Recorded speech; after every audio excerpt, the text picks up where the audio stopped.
Let's get out of our head that putting money in a bank is either safe or beneficial. Not only are you not getting any tax benefits for putting your money into a CD or into a savings account, but it's getting whittled down at your tax rate. Every day you're losing value. Well, but that's not true. I'm making money. I know, but that money, the inflation, the value of your dollar is coming down faster than the interest you're making plus the taxes.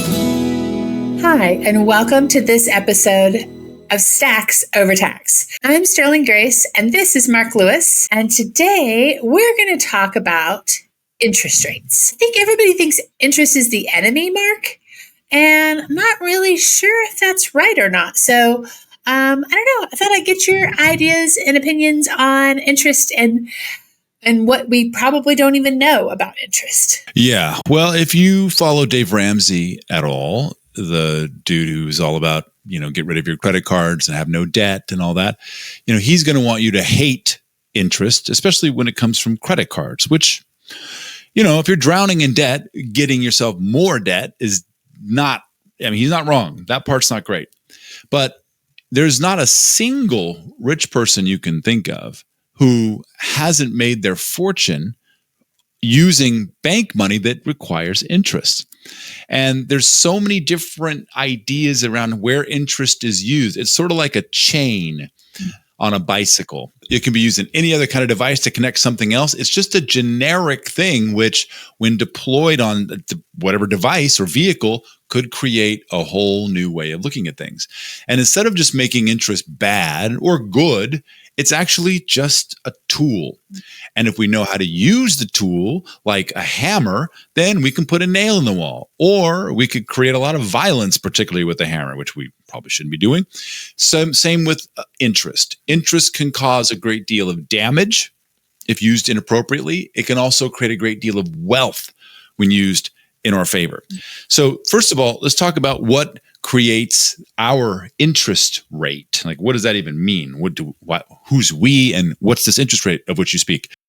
I'm not sure, but I do hear them say they're going to lower it, and everyone gets all excited about that, and that they may lower it a couple more times before the end of the year. But I'm not entirely sure why I should be so excited about that. So that's a great question. It's sort of like, well, why should I get excited about gas prices going down? Well, you should if you're buying gas, but you should get upset if you're buying gas futures or you're buying gas stocks because you're like, well, that means my income comes down. It depends. If interest rates come down, then some people win, some people lose, and we'll talk about that. So the Fed, the folks that run the federal money of the United States, I'm going to use this word, haphazardly decide, really based on a bunch of stupid numbers and figures that they expect us, and most people do, buy as legitimatizing their decisions to raise or lower the interest rate. For most people and companies and corporations, because we borrow so much money in an inflationary economy, the lowering of an interest rate means that people and companies keep more of their money. Because as you know, if you have a loan, there's there has to be an interest payment that comes with it. Now, of course, this goes against what the Bible says and what common law says, which is never charge interest for a loan. But, I'm not going to get into how completely fraudulent the banking system is, but that's how it is. You got to pay interest. In fact, the IRS requires a 4.95% interest rate on any loan for it to be legitimized by the IRS. Wait, so what if I loan my friend $1,000? I'm supposed to charge them interest if I loan my friend $1,000? If you loan them $1,000 and don't charge them interest, the IRS would consider that a gift. Now, if they return it to you, then yes, it's a loan, but it's not a legitimate loan. Now, personal loans are no big deal. Nobody really cares. But if it was $1 million to your friend and they were paying it back over the course of 30 years, they might certainly consider it a gift and then knock and ding your gift exemption, which in your lifetime and mine currently is only $15 million. So now you only have $14 million to give away tax-free. Now, it's not tax-free to you. You'll still pay tax on it. They don't have to pay tax on it. And by the way, once you do get over your exemption, then not only do you have to pay tax on it, they have to pay tax on it. And that tax, my friends, is 40%. 40%? Yes. Wow. Okay. Well, that's why it's important to win the lottery when you're young. That's right. So, gotta get that Truly. working. So the bozos at the Fed, we're just going to use the word haphazardly, come up with when the interest rates should go up and go down. And I know you economists, you're like, that's not true. It's based on these figures. Yes. Well, that's not really true. Those figures have nothing to do with anything because we've seen the last 40 years, those figures go up and they do something different with the interest rate. Those figures go down and they do something else with the interest rate. It's completely haphazard, all political.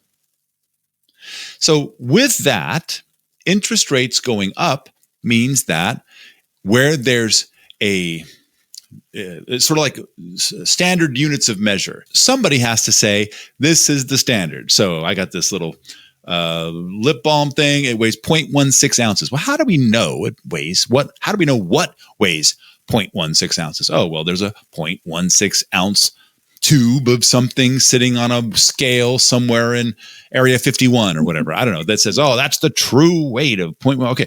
So we compare that with this on these micronuclear scales. And, oh, yes, they're the same. Great. We have that as a standard.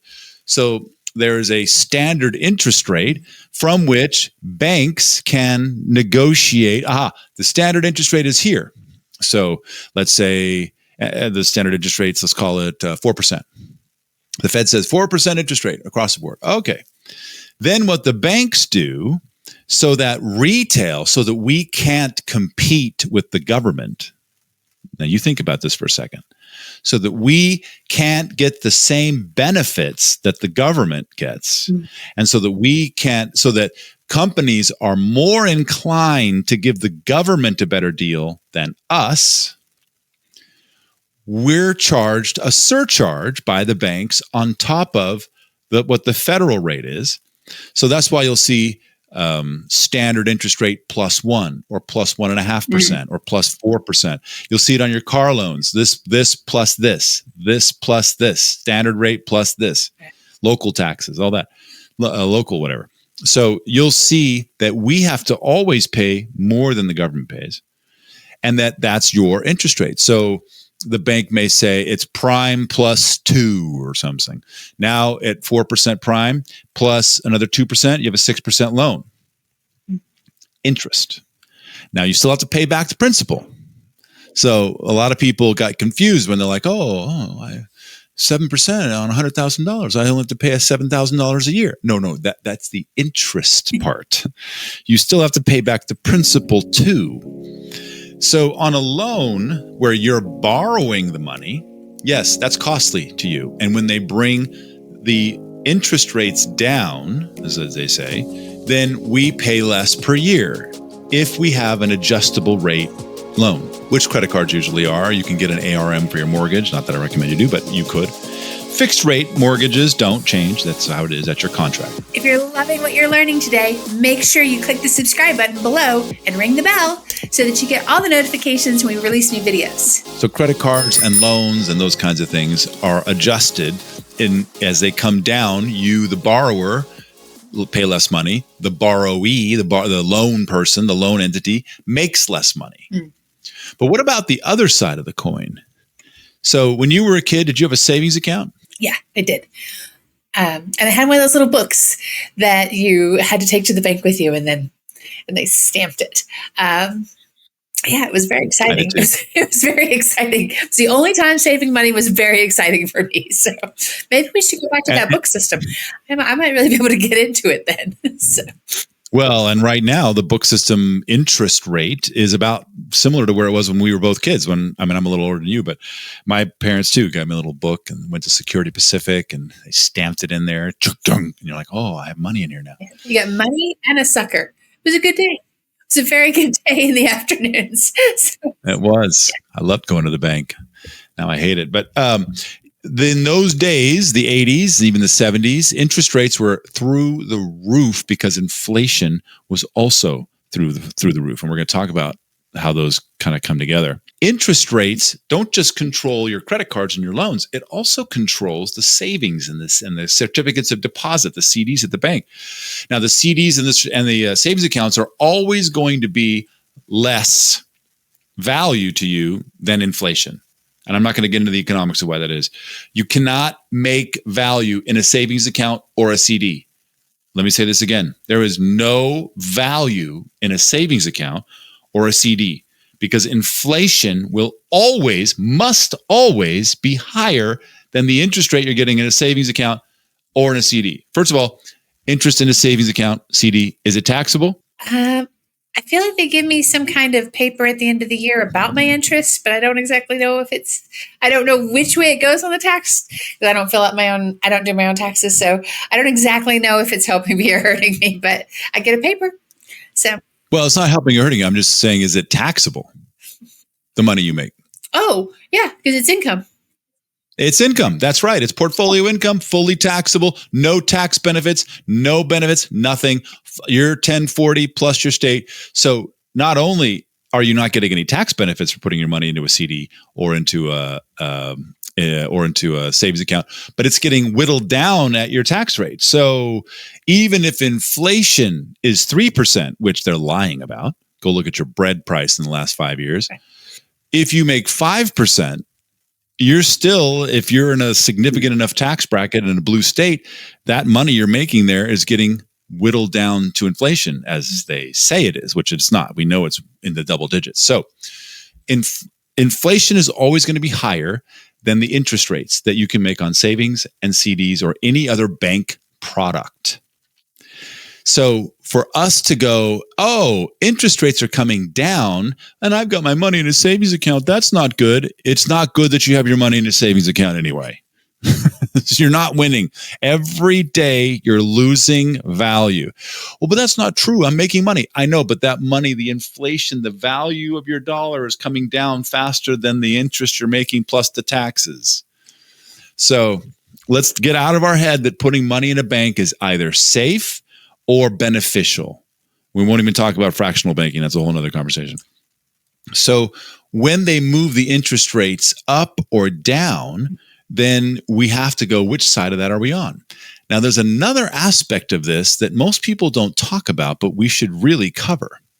Because there's the banking side, I'm going to call them bank side finance versus IRS side. And even though a savings account's at a bank, I'm going to call that IRS side because it gets taxed. There's insurance that you can purchase of certain varieties. I'm not an insurance agent. I can't advise you. Please don't put questions in the comments that I can't answer about, oh, which one should I do? I cannot answer you. I'm an enrolled agent. I'm not an insurance broker. So the way it works, though, is now you're on the banking side, like banking with the house. And now the interest that you're making goes to you instead of to the bank. That's pretty good. And you can also borrow against some of those policies to be able to use them outside of that. It's really, really great. Another example of this is, now you guys are going to have to hold on to your hats with this, your 401k. Now, I hate 401ks. They're a waste of your resources because they provide for you zero tax benefit. Unless it's a Roth, and almost none of you have one.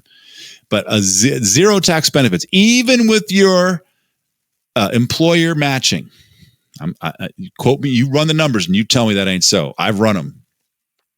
But did you know that your 401k allows you to borrow up to $50,000 or 50%, whichever is less, of your 401k? Borrow against it. And the number that the bank charges for borrowing that kind of cash is the same retail number, whether it was for you outside of the bank coming in and saying, I'd like to borrow money, or you coming in and saying, I'd like to liquidate part of my 401k investments back into the bank and borrow that.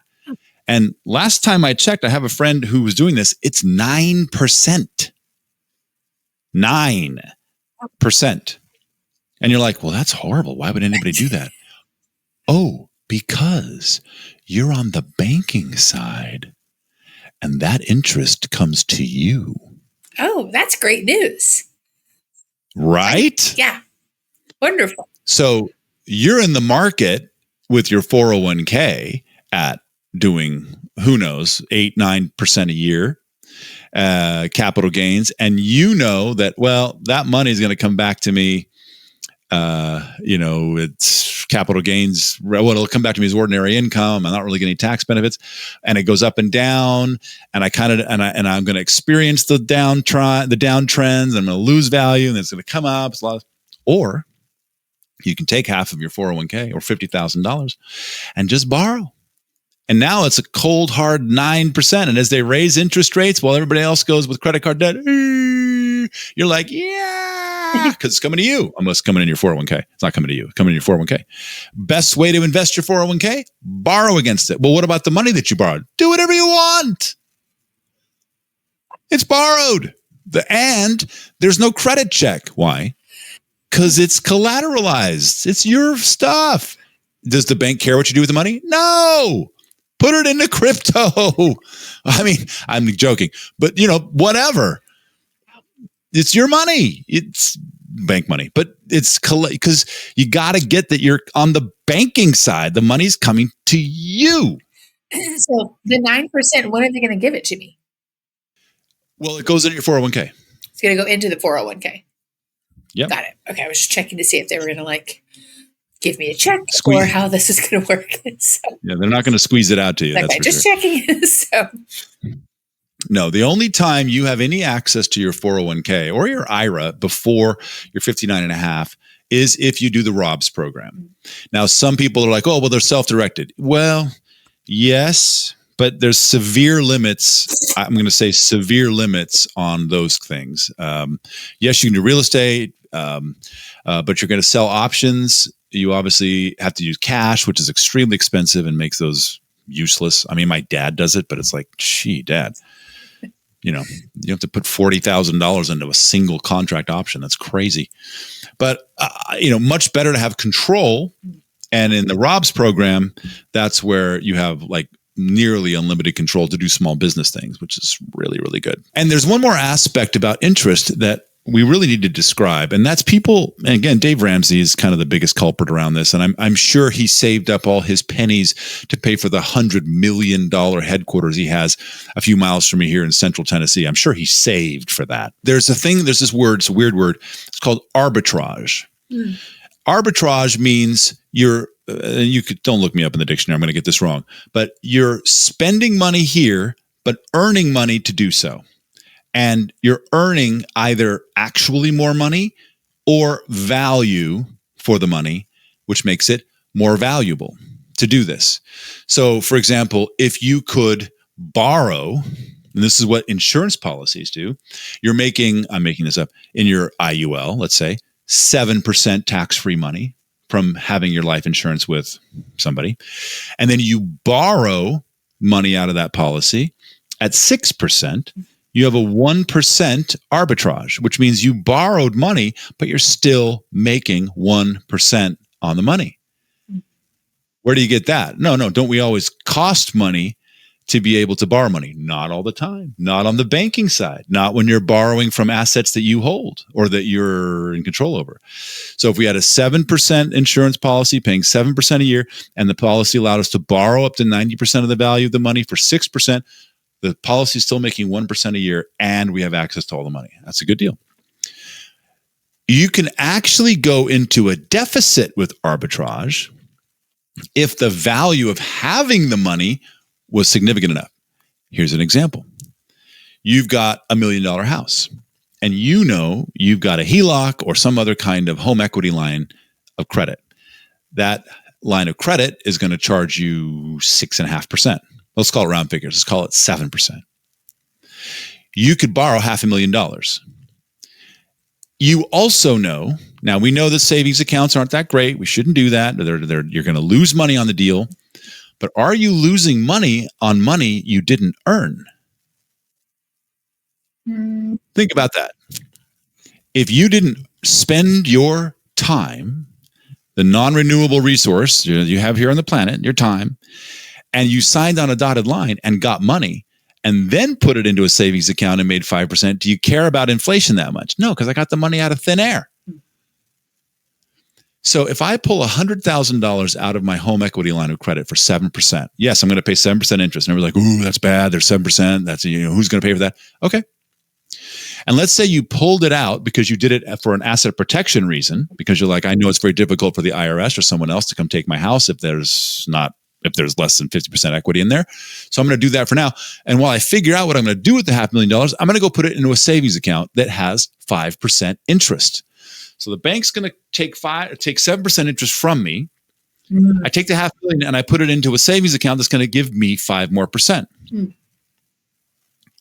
Now, if you did it from a business standpoint, some of you are like, yeah, but the tax on the interest rate is still there. I know. But if it's from a business loan, I get to write off the interest. So now 7% comes to me and I get a benefit because I get to write off the interest. And I put it into a 5% savings account. What's my arbitrage? Negative 2%. 7% to the bank, 2% back to me. I'm left paying 2%. Who's not going to pay 2% on $500,000? That's free money. That's back to the interest rates that we can't get for the next 30 years. If you got locked in your interest rate a few years ago when interest rates were so low, great, but you're not going to see them for the next 30, 40 years. This is the quickest way to get there. While you have the money sitting around, you could be paying 2%. Now, that's if you didn't know what to do with it. Now, if you did know what to do with it, you borrow the 7% and then you put it into something that, let's say, I don't know, something that'll give you 8% dividends a year. There's 50 stocks that'll do that. Doesn't matter what the price does. You don't care. Because now what's your arbitrage? 1%. You're making money to borrow money. Did you do anything? No. It's called portfolio income. It's passive. Not technically passive, but it's passive income. So now you took the value out of your house, which gave you asset protection, and you put that into something that pays you 8% or more, that gives you arbitrage, a difference of which is cash capital you get to keep. Wow. The rest of which pays the loan back to the bank, and you get stuff left over. That, if you did it now, you're like, well, wait a minute. That's not that much money. I know. But if you start realizing that interest can pay you when used in this arbitrage way, now you understand, hey, wait a minute. So if it was a business loan, I get to write off the interest over here. I can't write off that interest. But if it's to the tune of $500 million, you mean to tell me that 1% on $500 million, $5 million, that's $5 million a year. Wow. You didn't do anything. You just borrowed some money. So, Sterling Grace, does this help answer some of the It does. vagaries? I'm speechless now, thinking about the various ways you could use this model to actually grow your own portfolio and use it as a wealth strategy at all kinds of different levels. You wouldn't really even have to have a lot to make this work. So. It needs more than $50, that's for sure. And arbitrage isn't the easiest, it's not the most effective way to make money, because you do have to have some really good deals on the banking side and on the how are you making money over here side. But it's there. And the rich use it day in and day out because it's an easy way if you're in between investments that make you 30, 40, 50% out of whack. Like, I don't know, I had a buddy who's a sheik at Landmark, and I remember when he said, oh, I'm buying a Russian airline because they're in distress and I'm going to be able to turn it around in 6 months and sell it for, I don't know, 800% profit. And I'm like, in 6 months? He goes, oh yeah, we do this all the time. I'm like, okay. In the meantime, though, he's doing arbitrage on his money while he waits. As always, I love your ability to make a really complex idea super simple and bite-sized for people to understand. And if you loved everything you heard here today and want more, make sure you click the subscribe button below and ring that bell, hit our like button, and then check out the next video.